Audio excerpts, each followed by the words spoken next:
ងារទៅសម្រាប់ខ្ញុំសប្បាយចិត្តពីអាប់លេខបានអានេះគឺជាបានទី2ដែលខ្ញុំទទួលបានទី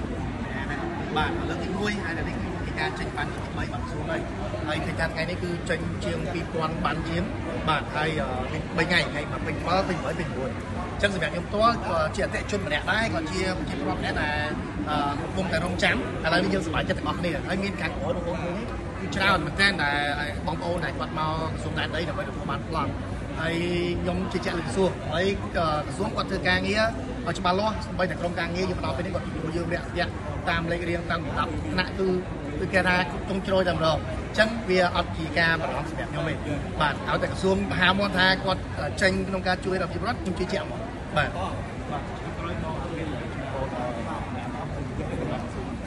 បាទសម្រាប់ខ្ញុំទាំងពីរនាក់តំណាងឲ្យឧស្សាហ៍អរគុណហើយក៏ជាតំណាងដល់អតិថិជនទាំងអស់គ្នាតែកំពុងតែចាំបានដែលជាកម្មសិទ្ធិផ្ទាល់ខ្លួនរបស់ខ្លួនដែលបានការងារឈាមតែទិញបាទគឺសប្បាយចិត្តហើយក៏សូមអរគុណដល់អាដាមប្រធានបាទសាច់ម៉ាល់ដែលគាត់បានជួយមែនតើគឺបាទគឺស្វាស្វែងជួយដល់ដោះស្រាយជាប្រវត្តិជាពិសេសគឺមិនឲ្យជាប្រវត្តិបារម្ភតាក់ទងជាមួយនឹងការបាត់គ្រាប់ឬក៏បាត់ប្លង់អីទេគឺគាត់ធានាជូនហើយក្រសួងគឺថា